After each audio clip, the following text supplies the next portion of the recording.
You're listening to The Audacity Effect, where bold moves, real talk, and zero permission slips are just how we do things.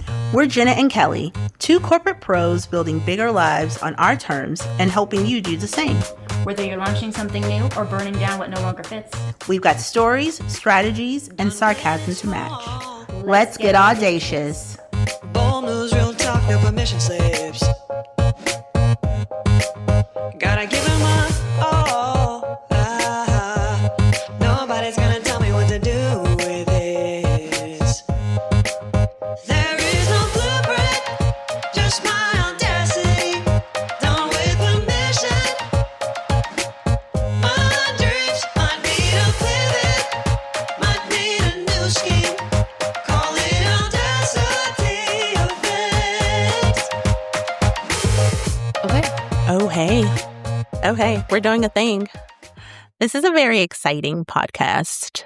This episode is. It's exciting. There's going to be fireworks and Could be. a talent show.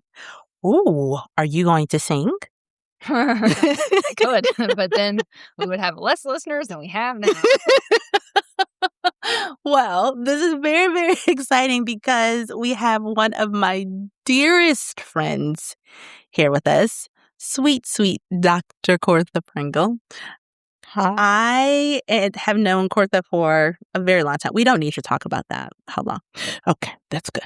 No, we do need to talk about it because we just talked about how aging is a beautiful thing and it's different phases. And how many phases of life have you known her through? Look at her doing this. All right. So we have known, I got this. We've known since our oldest children have been in elementary school together. So first grade? I think it was first grade. Yep. First grade. First grade. So we've known each other. Kayla is 26, so 20 years. We've known each other for 2 decades now, and that's been pretty incredible. So Cortha is going to be dropping some knowledge. We're going to be walking through some things with her, and she's our first guest. Jenna, we have our first guest. We should have gotten you a t-shirt. I know, we I'll should get you have. one. We'll get it. Yay. We lost our podcast guest virginity to Dr. Cortha Pringle. We did. Yay, Cortha. Thank you. If Glad I get to you that be on a here. t-shirt, would you how on a scale of 1 to 10, how awkward would it be to wear that? Oh, yeah, you should see her face, you guys. That was a 10. That was a 10. That was a 10. Okay. Well, it's to make sure that you guys officially know how awesome a Dr. Did you just say it Pringle, right? I'm Dr. Cortha. She's Dr. Cortha. Sorry. How awesome Dr. Cortha is. We're going to read the official bio, and she's probably going to blush. So we're just going to tell her to never. Don't even look over here. Don't even look at it. Dr. Cortha is the owner and center director of the Kumon Math and Reading Center of Virginia Beach, Red Mill. Originally from South Georgia, she now calls Hampton Roads home, and she just gave me spirit fingers, which I love, with her husband, a retired naval officer. She's a proud mom of 2 adult sons and is currently learning how to navigate her new role as a mom of adult children. We're a pain. Being present while also learning to let go. Cortha earned her bachelor's and master's degrees from Florida State University, where she proudly marched with the world-renowned marching chiefs. She just did a marching motion. Yeah, y'all Imagine a did see baton in the hand. Lost my place. Here we go. She later earned a doctorate in strategic leadership from Regent University, specializing in leadership development for young learners. Since opening her Kumon Center in 2019 and being a former Kumon parent, she is passionate about empowering students to become confident, independent learners who embrace their learning potential to become leaders who don't just accept differences, but celebrate them, while knowing that embracing unique perspectives is what drives true growth and positive change. She is deeply connected to the Hampton Roads community and actively participates in local organizations. When her schedule permits, you will find Cortha singing in her church choir on Sundays. Oh my God, we're really going to sing. Okay. A reflection of her lifelong love for music. Her mission is simple: to empower students and families to thrive through education and personal growth. Welcome, Dr. Cortha. That was so good. Is that me? That is you. Isn't it fun when you hear somebody else read about it and you're like, oh, what are we talking about? Did you do a little shake there? That's you. You did the marching band, Dan. So we are honored to have you here. So thank you so much for being our first guest. Are you excited? I am. Are you nervous? Yes, I am. It's fine. Prosecco helps. Yes, it does. And there's Thank none in you. prison. No, there's Man no outside that's Prosecco. talking to the police should remember that. Yeah, remember that one. Okay, so we'll just jump in and you just talk a little bit. So how did you get to Dr. Cortha? Like, what were you doing? I don't even remember. Like, what was your job beforehand? Before I Dr. worked Cortha? for Naval Postgraduate School in Monterey, California. I actually, when I met you, I was a teleworker. I worked in contracting, wrote contracts for Naval Postgraduate School, primarily the departments of engineering and the space program Wow. at Naval Postgraduate School. So wrote contracts, bought stuff. I spent the government's money. I did Lovely. not buy the $500 hammer. Are you sure? I'm Wait, very what? positive. I don't know about the $500 hammer. No, I didn't. No, but I don't know. Is that what like a is it? thing that Is- one would know? Oh, so in the contracting world, in government contracting world, Uh-huh. there's always this joke about, people buy $500 hammers. Oh, because they could just And expense it? You buy little things for a super big price. Okay. And that was not my mindset. My mindset was I'm spending taxpayers' money, So and I'm going to spend it like it's my own money. I'm going to be very nice. mindful of how I spend it. What a Okay. crazy thought. Someone that works with government that's responsible and has Wow. integrity.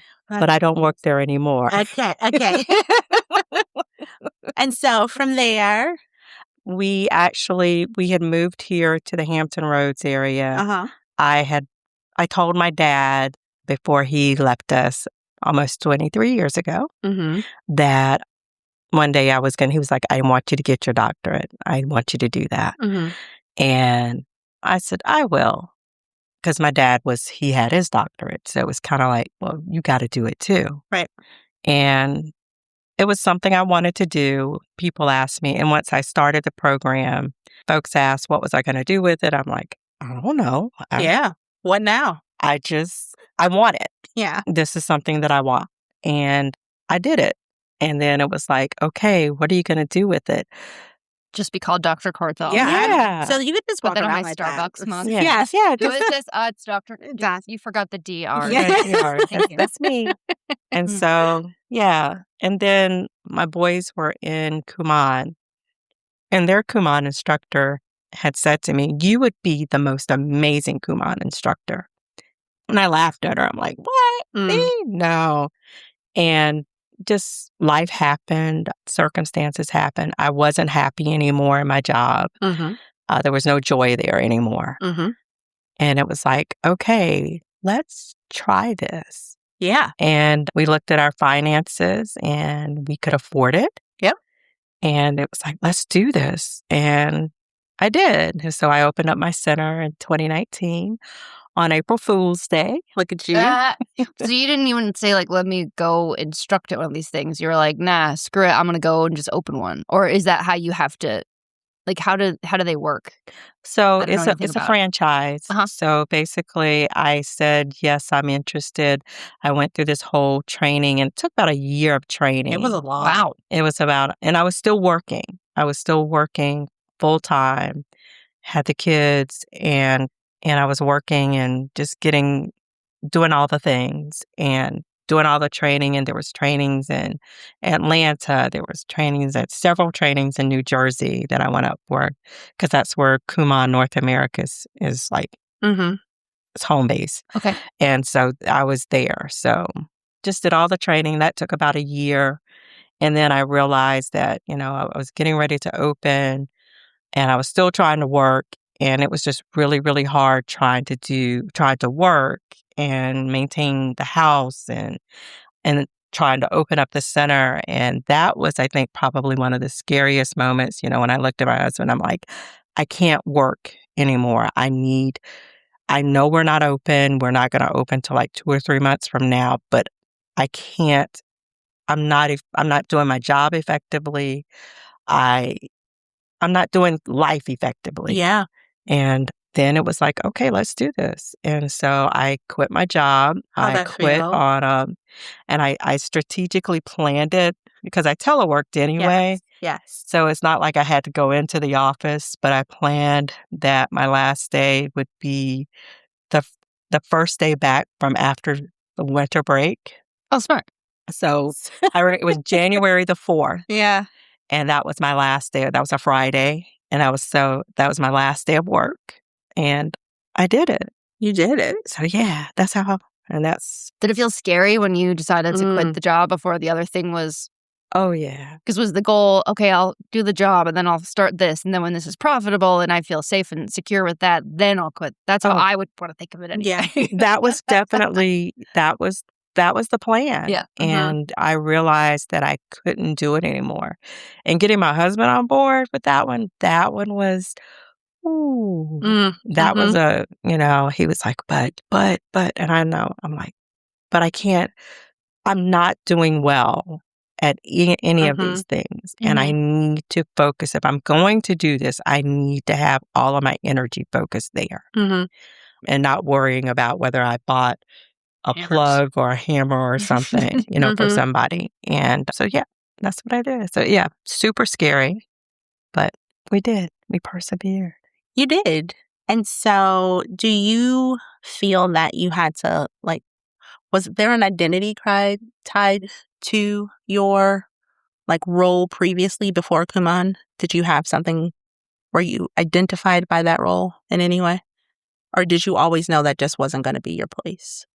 That was just something that my husband was in the military. Mm-hmm. And whenever, and being a military spouse, when you move a lot, you don't always get an opportunity to pick your perfect job. Yeah.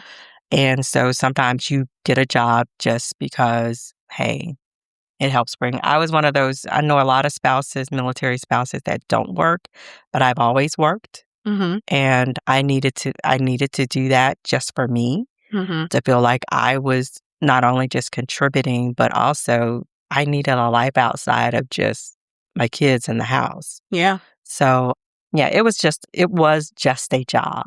It's so funny when I think about it, I really had no idea what your job was before Kumon.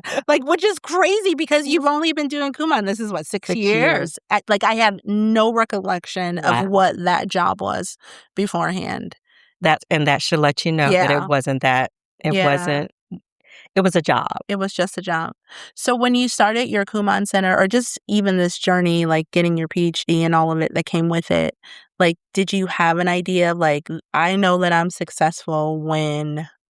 I love working with kids. Mm-hmm. I worked with kids, Forever. in different Yes. aspects. Yeah. And most jobs that I found when we moved, they were working with kids. When I got married, I was working at a small 2-year college as I have 3 or 4 jobs. I was a dorm mom. Wow. So the RD, I was that, but I was in charge of student events and activities and so I planned homecoming, family weekend, Mm-hmm. all that kind of stuff. And so I Mhm. worked with college age kids. And then when we moved to Connecticut, I worked with an organization. They were called Regional Educational Service Centers, and they worked with school districts. And I Mhm. worked with their School to Career initiative. Mm-hmm. So helping kids find out what their future is. And then when we moved to the DC area, I worked at a charter school and I helped our kids find jobs. Yeah. And so I did kind of like that career thing. And so we found internships for the kids. So working with kids and just being involved with children has always been a part of my life. And so it was kind of an easy fix for me. Yeah. Never imagined that I would be doing what I do now with kids, but it's it fits. Yeah. This is an ad hoc question, but what did it feel like? So you were doing your job, and it sounds like some of your jobs you felt maybe more passionate about, and some of them were, so you had something outside of kids in the house. But then something, was there a lead up to, or do you think looking back, there were things that sort of brought you to the point where you were ready to say yes to becoming an entrepreneur essentially and doing something that you were not only passionate about, but now it's not just a steady paycheck. Like owning your own business is a big jump from being a teleworker that is ordering expensive hammers or not ordering expensive hammers because you're great with money. That's right. Not ordering them or expensive. screwdrivers or anything. But so is there anything that you can look back on now and say these were sort of the building blocks to it? And then what did it feel like when you decided to sort of make the jump? Because I think a lot of us, myself included, there's big audacious things that we want to do, but it's scary. And it's like, is this what I should be doing? Or how do I know? And I'm wondering just how it felt. Maybe it felt like, yes, I have this overwhelming sense of purpose and I know. Or maybe it just felt scary as shit and you just were like, I'm just going to go for it because it's my time. Or does that make sense? That's a question. What's interesting is when I was working on my doctorate, that's when the shift happened. Okay. My initial focus when I started working on the doctorate, because it was organizational leadership, into leadership development, organizational management. My initial focus was, I work for the federal government. Why not? And I know the plight of military spouses, and I tried my best with where I was working to do my first initial papers were on that kind of focusing on spouses, focusing on how we can do things better in the military for the civilian employees and doing that. I got a lot of pushback from my upper level folks. I would make suggestions. They would ignore them. I would say, hey, you can use this. You don't even have to say my name. This is what this particular person is asking for. I've got a solution here. Yeah. They never used it. And it was so defeating. And you felt like, and I'm like, okay. And I have and Kelly knows I have a very strong relationship with my maker. And so I said, hey, what am I supposed to be doing? Is this not what I'm supposed to be doing? Yeah. And I was on the school planning council at the elementary school. Yes, you were. Yes, I was. Yeah. Wait, did you guys go to PTA together? Yeah. I was a Who quit first? Me. Oh, trendsetter. That's a story for another time. Okay. We're not going to talk about that right now. You broke the circle of trust. I hope it was you that called her and said, are you on vacation? Or wait, where are you? No, that was Madonna Monahan, but we love her. Okay. Sorry. But yeah. Oh, Okay. no. I was at a school planning council meeting, and they were discussing some of the disparities with some of the kids with the SOL, with their reading, with their reading scores. Unfortunately, the kids of color were not doing as well as everybody else. And I was in a room that did not look like me. So just so your audience knows, I'm Black. So I was in a room that didn't look like me. So I didn't want to say something out because I didn't want the perception of like, well, why are you calling that out? Yeah. Sure. So afterwards, I went to the reading specialist and I said, what is this about? What are we going to do about this? And I could tell she felt a little, and she called over the principal and she's like, and I said the same thing to her, and they both looked, and I said, how can I help? Yeah. And when I said that, they both went, you could see their bodies just relax. Yeah. Because it wasn't like I'm pointing my finger saying, what are you doing wrong? It was, hey, I want to be a part of the solution. And so they were wait, that's like a mic drop moment. Yeah, because I think so many of us, I mean, I'm guilty of this too. Well, that's wrong, and I can't believe that's happening. Sure. And why is no one receptive? Sometimes people are just buttholes, and that's why they're not receptive. But for you to walk into a space and say, hey, I see this problem.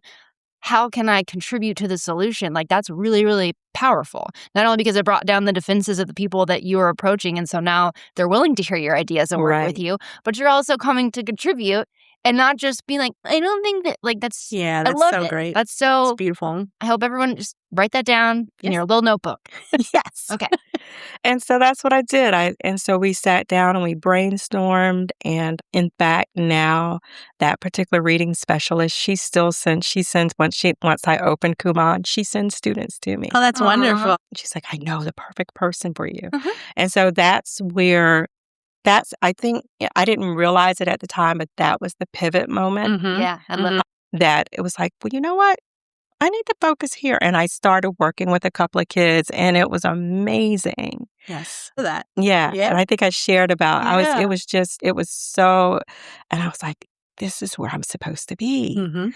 And I asked the principal, I said, hey, I'm working on my doctorate. Can I do, this? She was like, oh, yes, please.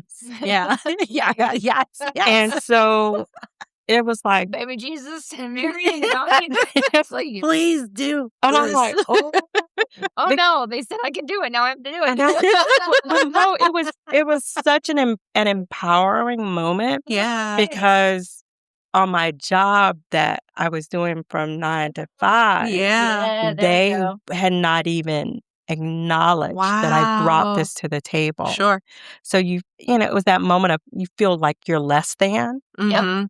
And here I am in a situation that doesn't look like the normal place where you would feel empowered Mhm. at an elementary school.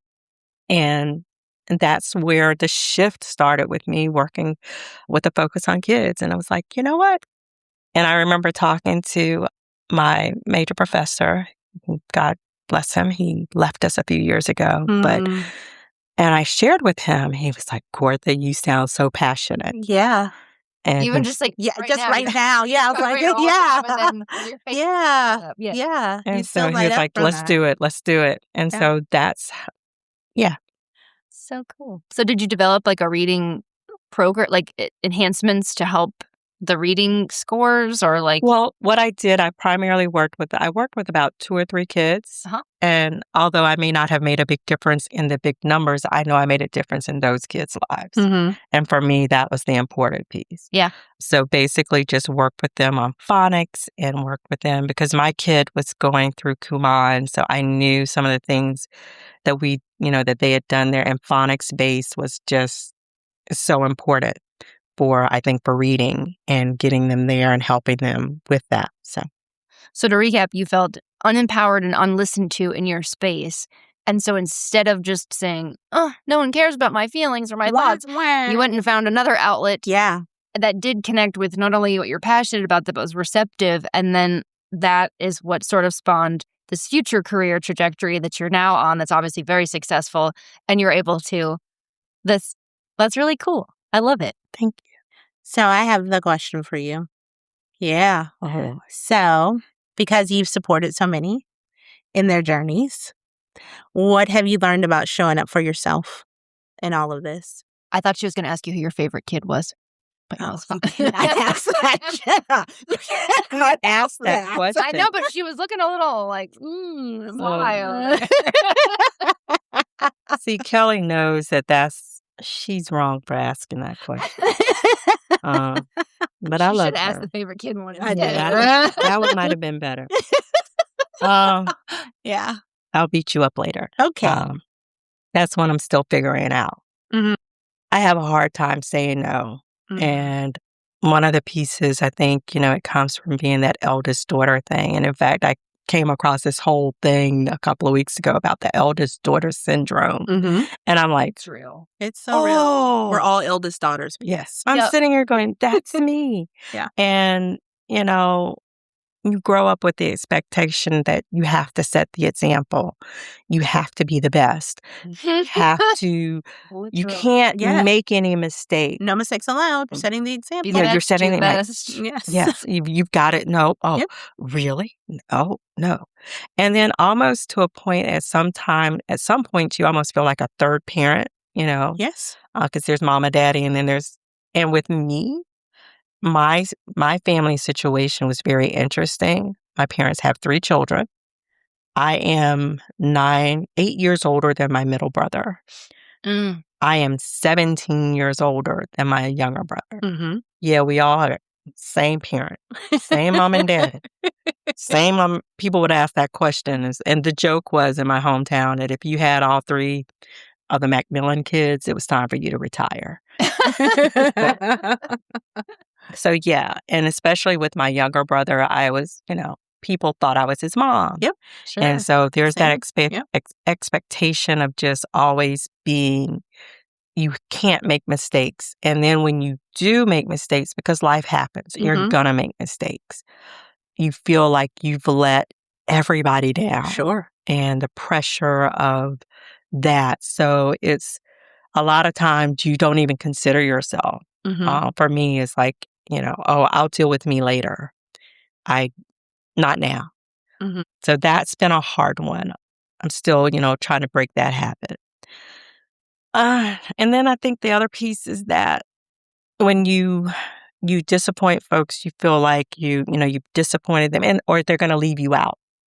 Mm. They're not going to invite you to the party anymore Mhm. if They're you not say going to no. love you. The only reason that Yes. you're there is to do the thing. And if you don't do the Yes. thing, they don't even need you there. They don't want need you. You want to make sure they need Yeah. you. Right. Yeah. And so now you're not there anymore. So Mhm. I'm still working on that one. I'm a work in progress on that one. Mhm. But what I am learning is that showing up for myself means giving myself permission to not always carry everything. Say it again, Cortha. please. That's so good. For me, if for nobody Yes, else. for me. Please go. So what I'm learning is that showing up for myself means giving myself permission to not to always have to carry everything. And it's uncomfortable. Mm. And I'm realizing that saying no doesn't make me less dependable. It actually makes me more balanced.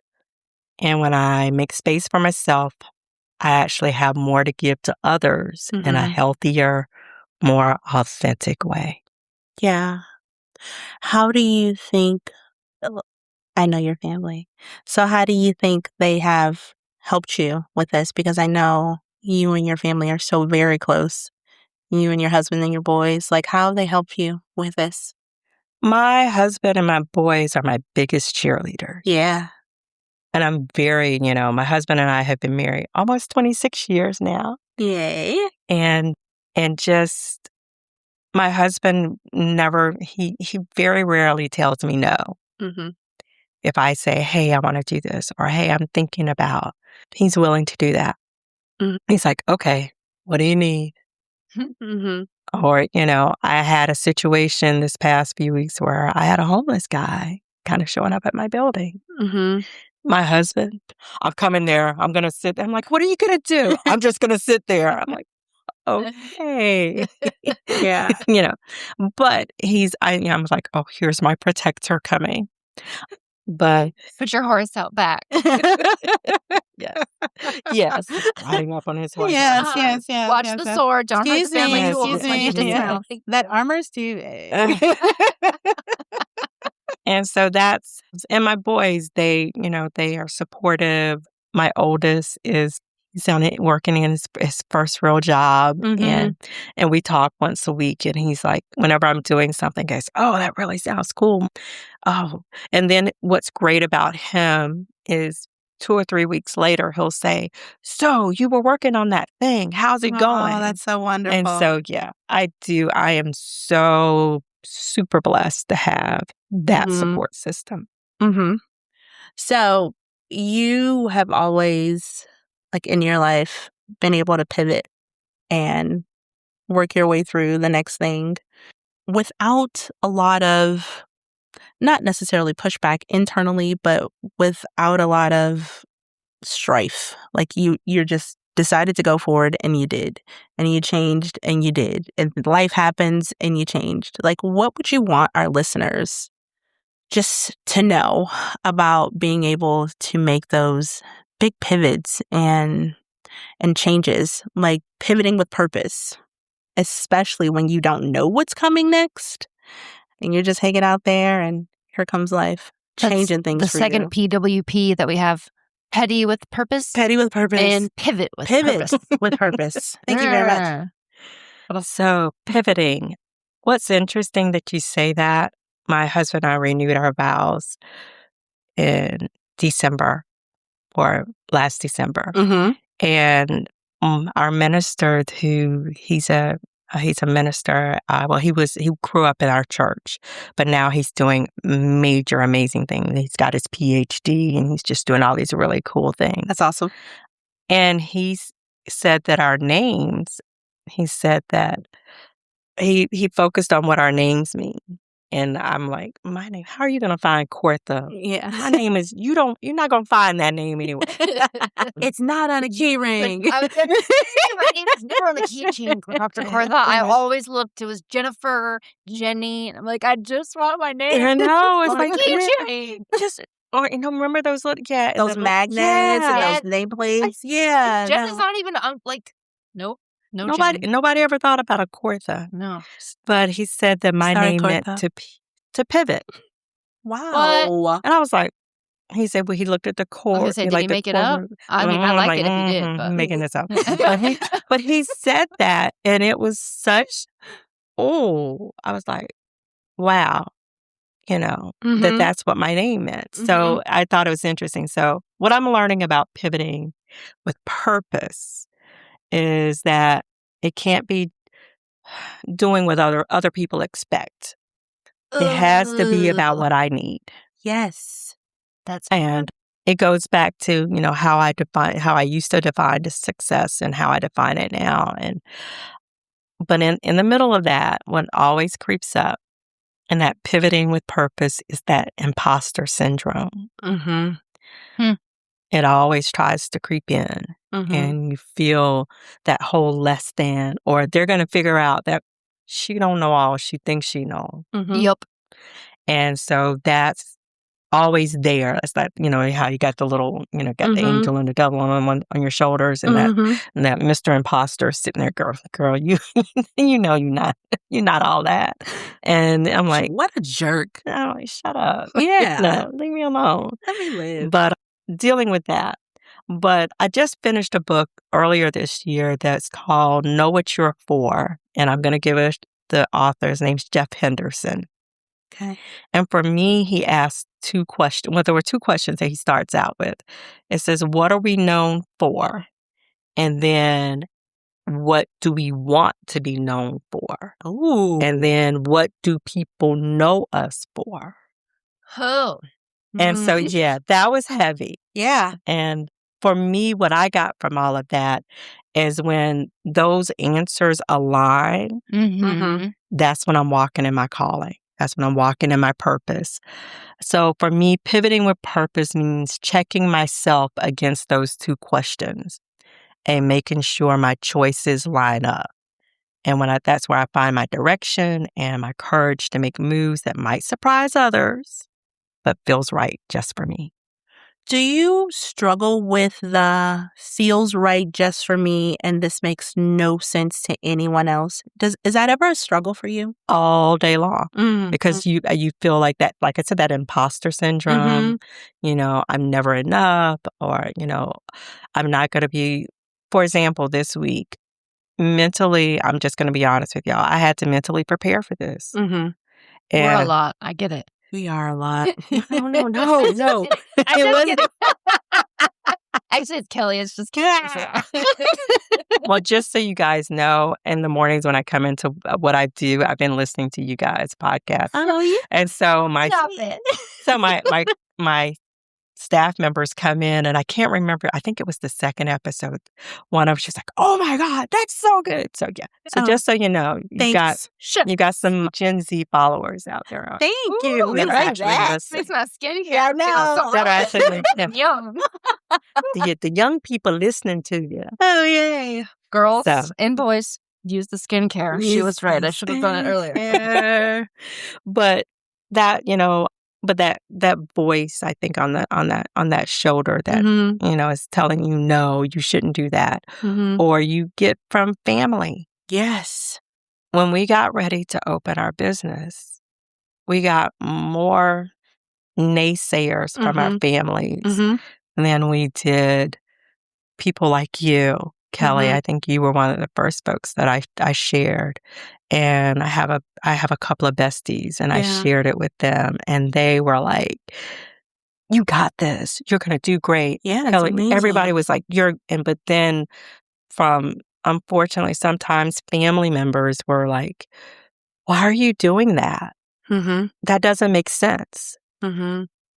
And do you think it's just because it makes them feel bad about themselves? I think that's probably where you're going because we have the same look on our face. Well, that and also it's like of all the people, Yeah, that's true. and so I know exactly what you mean. When I made a pretty big pivot, and I was an engineer and went into sales and direct selling, and my family was honestly not supportive of it for a very long time until they saw me being successful at it. And it was devastating for me because you just think like, of all people, you should always be on my side because I'm always on yours. And yeah, that feels like that for me, that was the hardest battle more than doing the big different thing. It was combating that feeling. Did you feel like that? Yes. And you get the, I can't believe you're going to leave Yes. this stable, steady job Mm-hmm. to go do something that may not work out. Yes. And honestly, I think it has a lot to do with how we were brought up. Yeah, I'm culture. from the Deep South. I'm going to just keep it real. Please do. This is all we do here. Yeah. My mom's called. She's like, oh, that was interesting. I love you, Mom. Unfortunately, Black people feel that you have to stay safe because, and I think we're learning as a generation, especially our younger folks, they're like, forget the stereotypes, or forget the past. I'm going to do the thing. Yeah. But I think for our parents fought for and our grandparents fought for so much. And so the goal was you go to college, you get a job so you can take care of your family. Yes. That's what we were taught. And then when you decide to do something that's taking a risk, yes, it's like, what are you doing? What's wrong with you? Why would you do that? Do that? And it was, breaking those molds, or breaking those, what other people thought was your path. That internal break. Yes. That internal break from the culture of what is expected of me, what I should be doing, what makes more sense. It doesn't matter that the job that I was doing was literally soul sucking and I was crying every day in the parking lot. And I wasn't, right. Me too. That didn't matter. You go and find another one like that because that income is guaranteed. And what you're doing now, you have no idea what's going to happen. It was just not acceptable. It didn't feel right to them. And therefore, they did not support me in it. And so for me, it was scary. Yeah. That part is scary. I was raised with that failure was not an option. Mm-hmm. Can I, because I've had a question that maybe I didn't know was going to make sense, but I have trouble when I do something and if I fail, that's scary. So I don't have some of the same things as you guys, but some I do, and I don't know how to fail. I don't know what I'm supposed to feel like when I fail, and even if it's not failing in actuality, maybe it's just failing by other people's standards and what they think of you. But sometimes you do fail, right? So we're talking about all of the we're talking about all the ways that you freaking killed it and you've made it. But I'm sure there's also been times where you did something that other people thought was not right, and then you quote unquote failed. Mm-hmm. How did you reframe that or find something out of it that was still good? Because that's where I am right now, trying to practice that. It's really hard. Yeah. And I'll get there and I'm like, yes. And then I'll be like, but that person thinks I suck and they think I don't know what I'm doing and they think I'm stupid. And I don't. So do you have any help? So you may have heard the whatever they call it, but fail to fail is the first attempt in learning. For F, first, A, attempt in learning, L, learning. First attempt in learning. I use that mindset with my kids all the time. Yeah. Because they get this new math concept. Mhm. And they're like, oh my God, I don't know what I'm supposed to do. And I got everything wrong. And then it's like, but now let's figure out how to do it right. Yeah. So I grew up, my parents taught me, that failure was not an option. Right. Yes, it is. Mhm. Failure is an option because when you fail, you know what not to do again. And that's a hard good. that's So that's a it's hard like just with he's Yeah, cheapy, yeah. so I'm like, oh, I know. It's like it there. It's uncomfortable. It makes my skin clammy.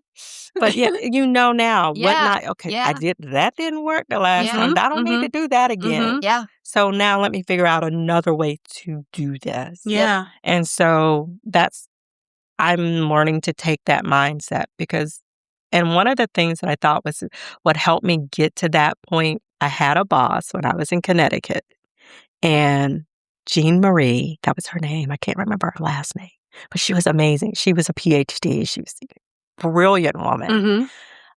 And I said, oh, I've got this amazing idea. I want to try it with some of the schools. And she was like, okay, do it. And I did it, and it flopped.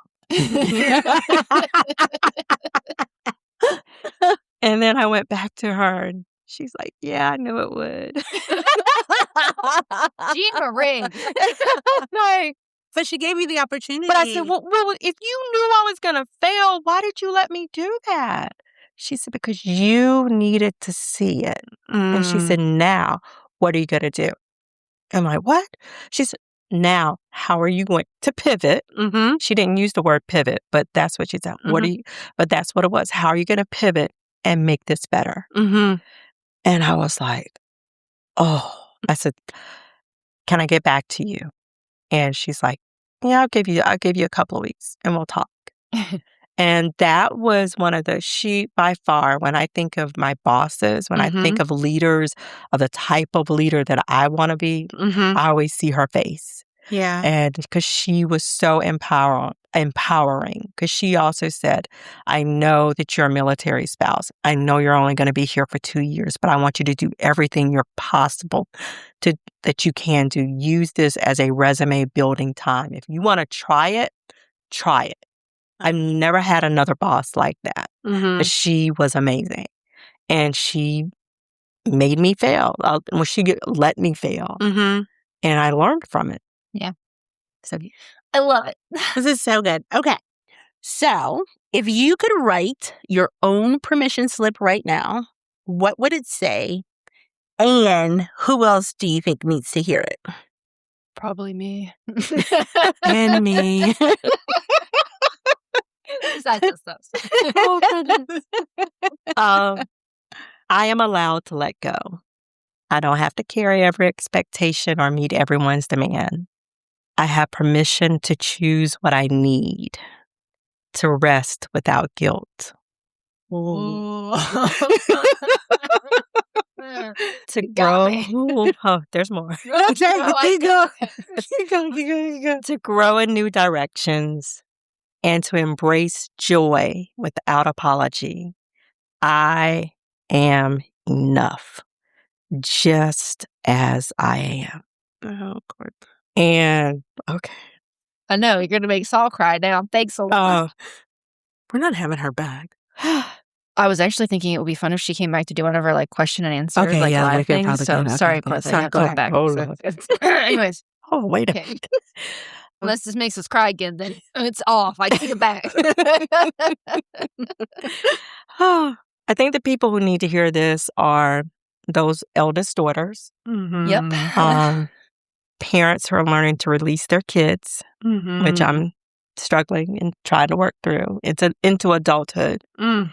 or anyone who's ever just redefined what success looks like. We're so used to showing up for everybody else that we forget to show up for ourselves. So for me, coming up with this permission slip is a reminder that it's okay to pivot. It's okay to prioritize my own well-being. And it's okay to create space for the relationships and passions that truly matter. That's really great. Oh, that's really, really good. All right. I'm out of here. All right, audacious ones.